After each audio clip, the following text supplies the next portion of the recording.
What's up mga ka-KB? Good morning, dito muna tayo sa ating water setup, yung linagyan natin ng lupa, sobrang linaw ng tubig.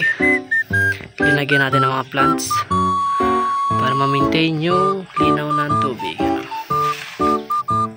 sobrang ganda. Doon naman tayo patungo sa ating backyard, sa backyard. Naglilinis pa tayo dito ngayon.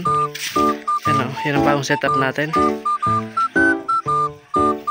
Dito yung mga crossbreed natin, may mga laman na yung iba. Dalawang reptab na yung may laman. Nilagyan na natin ng ABM. Dito wala pa, konti pa lang. Nagigib pa ako. Parang balde. Dito nakapag water change na. Pag water change na tayo. Nilagyan natin ng methylene blue ulit. Dito pa methylene blue. Blue na blue yung tubig Pero goods naman yan. Lagyan natin ng methylene blue. Dito medyo okay na itong dalawa na male natin. Dito okay na yung mga Yamabuki. Separate na lang natin yan. Diyan, yung hospital ng mga balon natin. Ito, lalagyan natin yan dun sa labas. Pag nalagyan ng tubig, ito wala pang laman. Yan yung mga PKBM natin. Yung mga nabansot, dyan natin nilagay. Lagyan natin ng methylene blue. Lagyan muna natin ng konting asin para wala yung bacteria. Ito yung ating gold dust. PKBM natin, breeder.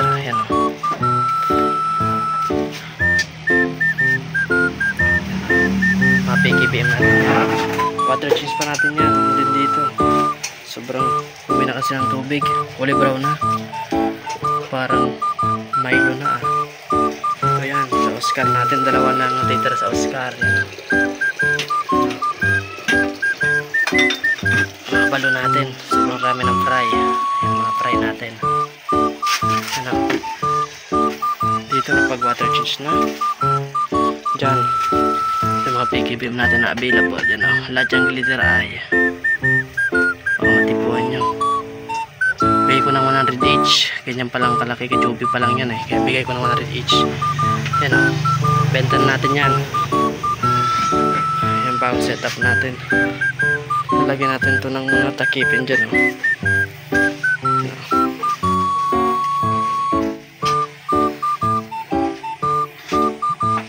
Setup natin. Sana gumaling na to. May mga kamalans worm.